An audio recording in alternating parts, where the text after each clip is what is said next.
And now, part 2 of Another World.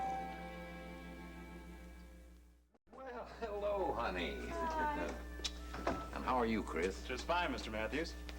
Oh, Daddy isn't here? No, he's over at the courthouse. Can I help you?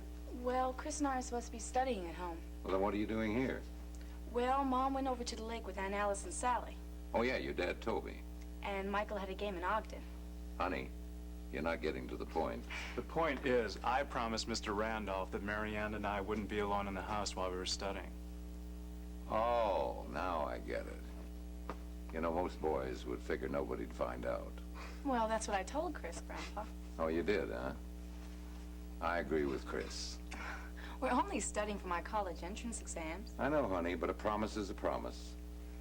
And, if we keep our promises, maybe your dad will change his mind, right? Well, he might, but in the meantime, we gotta find a place for you to study.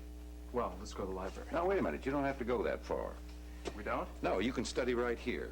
Oh, Grandpa, we don't want to chase you out. It's all right. I've got a few things to do in my office before I go home. After all, I want my granddaughter to graduate from college, too, you know. Hey, wait a minute. What are you two doing for dinner tonight? Well, since Mom's not going to be coming home till late, I was going to try to con Chris into stopping off a little later to get something to eat.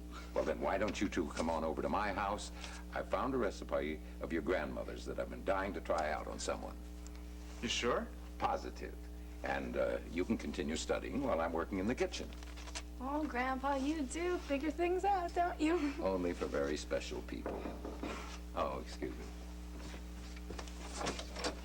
Oh, hi, Liz. Hi, Jim. Jones got home already. Yeah, I know. I'm just about ready to leave myself. Oh, Marianne, how nice to see you.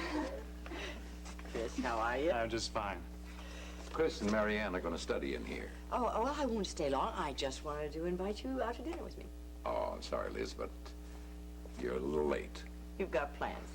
I just invited Chris and Marianne over to my house. You don't have to keep to that, Mr. Matthews. Now, wait a minute, Chris. Look, Liz, why don't you join us? I'd be delighted. Well, just fine, then. You know, you could go with Chris and Marianne now over to my house while I finish up a few things here. Lovely. Oh, Marianne, would you take Chris outside and wait by the elevators for a minute? I want to talk to your grandfather about something. Oh, sure. You better go.